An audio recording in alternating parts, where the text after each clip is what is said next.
Hello everyone, welcome to My Future Africa. Today the title of our documentary is Planned Parenthood, a story of an organization with questionable origin.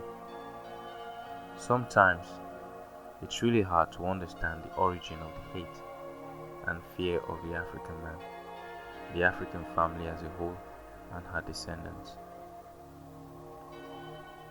Today we will be speaking about Planned Parenthood, an organization formed by a racist, eugenicist, and for racist reasons.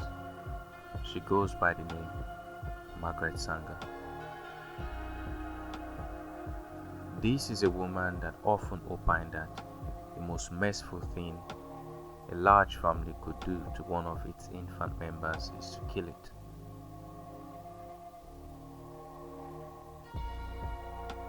Welcome to today's documentary. Before we proceed, I would like to appreciate you for taking your time to watch this video and encourage you to do research on all that we have stated in this video.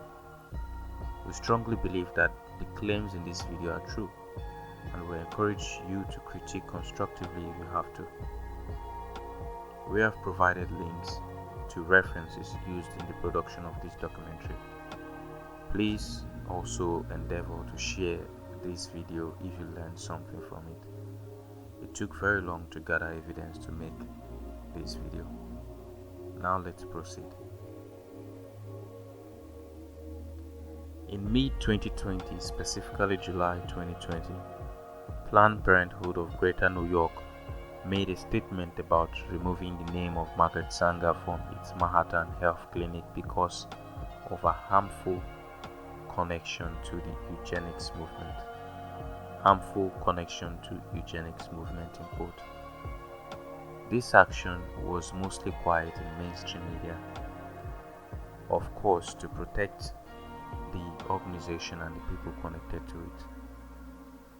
Margaret Sanger is a public health nurse who opened the first birth control clinic in the United States in Brooklyn in 1916. Her legacy includes supporting eugenics, a discredited belief in improving the human race through selective breeding often targeted at poor people, those with disabilities, immigrants, and non-white populations in general. According to Planned Parenthood New York, start quote, the removal of Margaret Sanger's name from our building is both a necessary and overdue step to reckon with our legacy and acknowledge Planned Parenthood's contribution to historical reproductive harm within communities of color. End quote. This statement was made by Karen Seltzer, the chairman of the New York affiliate board.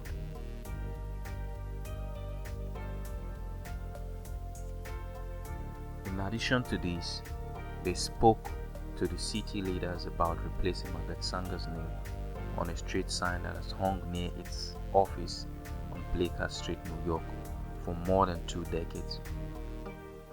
Planned Parenthood Foundation of America, the national organization, disagreed with Margaret Sanger's decision to speak to members of the Ku Klux Klan in 1926 as she tried to spread her message about birth control.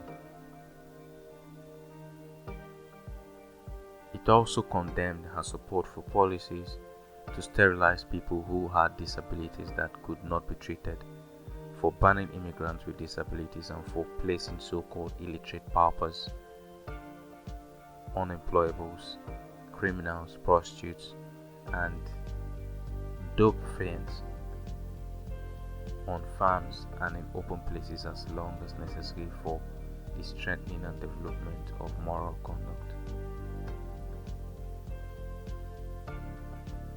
Other quotes by Margaret Sanger include the following. First, the campaign for birth control is not merely of eugenic value, but is practically identical with the final aim of eugenics. Eugenics is the most adequate and thorough avenue to the solution of racial, political, and social problems.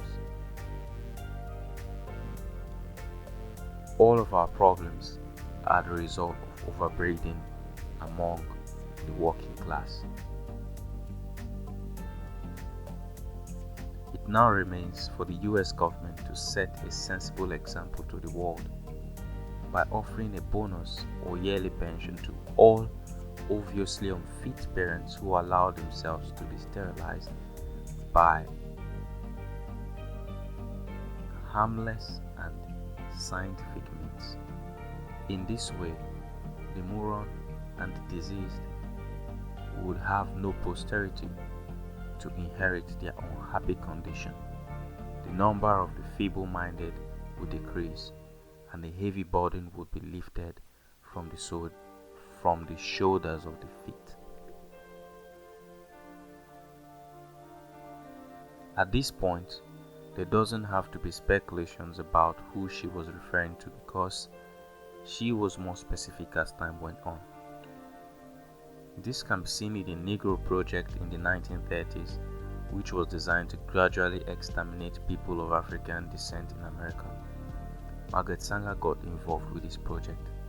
In a 1939 letter to Dr. Proctor and Gamble, she stated that the minister's work is also important and he should be trained perhaps by the Federation as to our ideals and the goal that we hope to reach. We do not want word to go out that we want to exterminate the Negro population, and the minister is the man who can straighten out that idea if it ever occurs to any of their more rebellious members. During the time of Margaret Sanger, the concept of eugenics was quite popular among the extreme rich and powerful class. In a piece written in the New York Times in 1923, Margaret Sanger stated, "Birth control is not contraception indiscriminately and thoughtlessly practiced.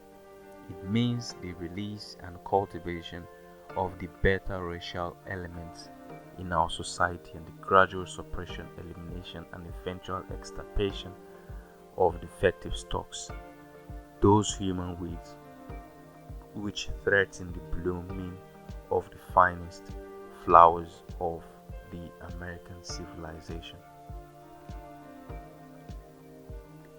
As you know, we always have alternative stories, but this particular alternative story, which happens to be the narrative put forward by Planned Parenthood, we have not been able to verify. But as the story goes, Margaret Sanger treated a woman named Sadie Sachs, who had given herself an abortion. Sadie asked a doctor how she could avoid having another baby, and the doctor recommended abstinence. A few months later, Miss Sanger was called to treat Sadie again after she had given herself another abortion, and she died in Miss Sanger's arm. Miss Sanger went on to start clinics, including one in Harlem. She pushed for reproductive rights even after she was arrested and sent to jail for opening her first clinic in the Brownsville section of Brooklyn. As a personal opinion, we must not be swayed by folk tales like this, because tactics of this nature have been used in the past to get people to accept things that they won't normally accept. Touchy stories put forward to make people accept toxic plans, such as killing of children. This is not to say that abortion should not be legal, but abortion should not be normalized or made to seem as though it's a normal thing, because it's not. Moving away from this, let's look at the effect of Planned Parenthood on community of Africans and people of African descent. When the Supreme Court of the United States decided Roe v. Wade in 1973, polling showed that blacks were less likely than whites to support abortion. 60s era civil rights activists like Fannie Lou Hamer and Whitney Young had denounced the procedure as a form of genocide. Jesse Jackson called abortion murder and once told a black newspaper in Chicago that we used to look for death from the man in the blue coat, but now it comes in a white coat. The blue coat meaning the police, and the white coat meaning medical staffs. So we must ask, what happened? In the intervening decades, those views shifted. Mr. Jackson abandoned the pro-life ship to run for president in 1984, and leaders of the black civil rights organizations today are joined at the hip with abortion rights proponents like Planned Parenthood. A Pew Research Center survey taken last year found that 50% of Hispanics, 58% of whites, and 62% of blacks now say abortion should be legal in all or most cases. In New York City, thousands more black babies are aborted than born alive each year, and the abortion rate among black mothers is more than 3 times higher than it is for white mothers. According to a City Health Department report released in May, between 2012 and 2016, black mothers terminated 136,426 pregnancies and gave birth to 118,127 babies. By contrast, birth far surpassed abortions among whites, Asians, and Hispanic. Nationally, black women terminate pregnancies at far higher rate than other women as well.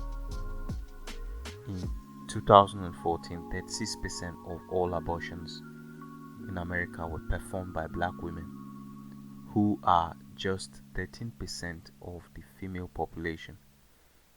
The little discussed flip side of the reproductive freedom is that abortion deaths far exceed those via cancer, violent crime, heart disease, AIDS, and accidents.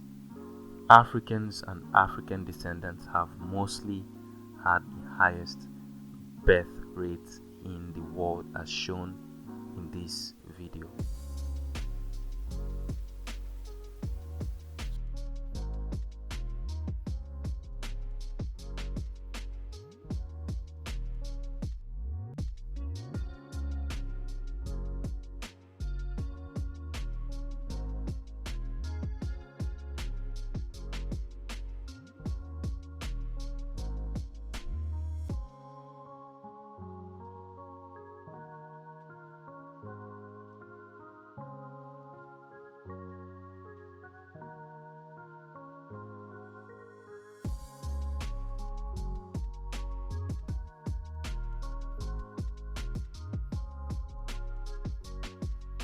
So, make no mistake, many always knew that Margaret Sanger was a racist for decades, but they now take this action because they can no longer hide the truth about her. Today, we see involvement of black clergymen and black clergywomen all around the world, especially in America, and the involvement of black organizations in pushing ideas about diminishing our community. We can look at the example of Senator Warnock, who called abortion reproductive justice. And we can look at another story of a black politician who ended a prayer with amen and a women, a so-called Christian politician. Pursuant to the 20th Amendment to the Constitution of the United States, for the meeting of the 117th Congress of the United States, the House will come to order. The prayer will be offered by Reverend Emmanuel Cleaver, St. James United Methodist Church, Kansas City, Missouri.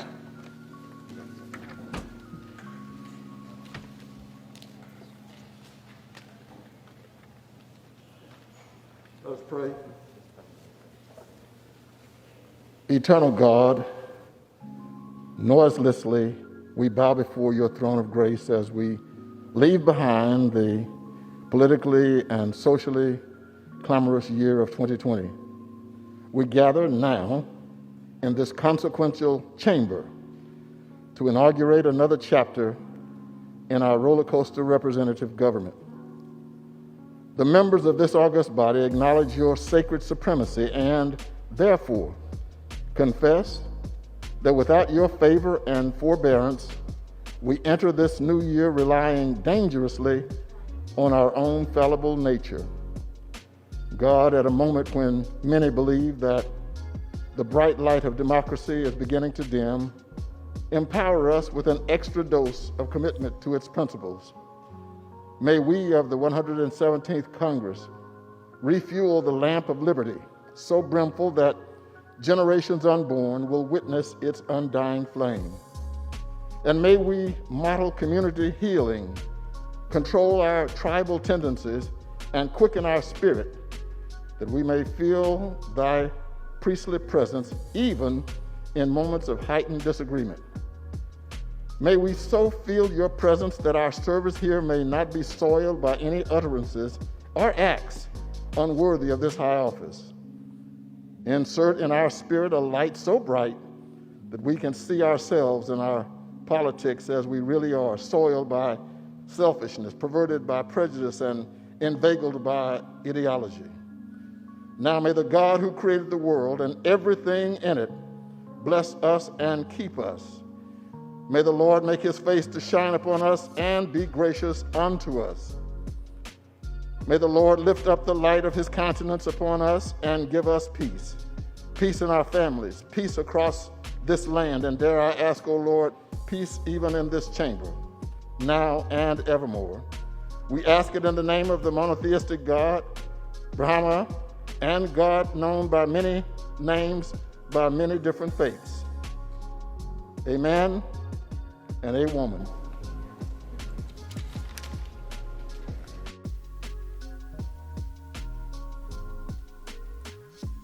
Now let's make the connections. In 2009, former US presidential candidate Hillary Clinton received a Planned Parenthood award and honored Margaret Sanger as someone she admired enormously. I have to tell you that it was a great privilege when I was told that I would receive this award. I admire Margaret Sanger enormously. Her courage, her tenacity, her vision. Another of my great friends, Ellen Chesler, is here, who wrote a magnificent biography of Margaret Sanger called Woman of Valor. And when I think about what she did all those years ago in Brooklyn, taking on archetypes, taking on attitudes and accusations flowing from all directions, I am really in awe of her. And there are a lot of lessons that we can learn from her life and from the cause she launched and fought for and sacrificed so greatly.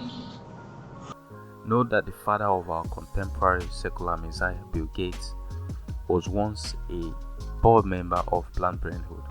In a 2003 interview with Bill Moyer, young Gates boasted that his father, Attorney William Henry Gates II, was once head of Planned Parenthood. One issue that really grabbed me as urgent were issues related to population, reproductive health. But did you come to reproductive issues as an intellectual? When I was growing up, my parents were always involved in various volunteer things. My dad was head of Planned Parenthood, and it was very controversial to be involved with that.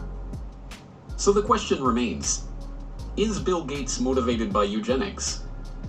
Given that eugenics went underground over half a century ago, we are unlikely ever to unearth a frank admission along those lines from Gates himself. After all, there are no longer any card-carrying members of the American Eugenics Society. The society was rebranded in the 1970s when, As the Society's founder noted, it became evident that changes of a eugenic nature would be made for reasons other than eugenics, and that tying a eugenic label on them would more often hinder than help their adoption. But there was an American Eugenics Society in the 1920s, and it just so happened to boast a William H. Gates on its member roster. But perhaps that is just a coincidence. And there was an American Eugenics Society in the 1960s, when William H. Gates II was preceded as head of Planned Parenthood by Alan Guttmacher, who simultaneously served as the director of the American Eugenics Society. And perhaps it was coincidence that the Bill and Melinda Gates Foundation organized their London Summit on Family Planning, at which the Gates recommitted themselves to funding population control in the Third World, in July 2012, on the anniversary of the first International Eugenics Congress, held in London exactly 100 years prior. Gates' obscene profitable philanthropy has been transparently Malthusian for decades. That the former Microsoft co-founder is both a fanatical population control devotee and a proponent of COVID vaccines, who stands to make even more money off the said vaccine, should alarm everyone, as should the creepy oligarchic associations of our other vaccine messiah, Dr. Anthony Fauci. Malthusianism is the idea that population growth is potentially exponential, while the growth of food supply on the or other resources is linear, which eventually reduces living standards to the point of triggering a population die-off. This is an idea held onto by a man admired so much by society. To conclude this documentary, I know that some people might try to make up stuff about this, but it isn't.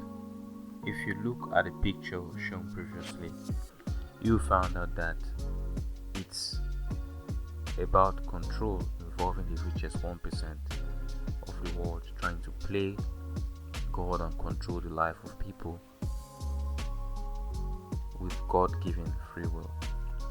It's an attack on society as a whole, and we must be aware of it. Thank you for watching to this point. We know this has been a very lengthy video, but we thought it was important to put it forward. If you have enjoyed today's video, please subscribe to our newsletter, follow us on Facebook, subscribe to our YouTube channel, and also follow us on Twitter if you have a Twitter account.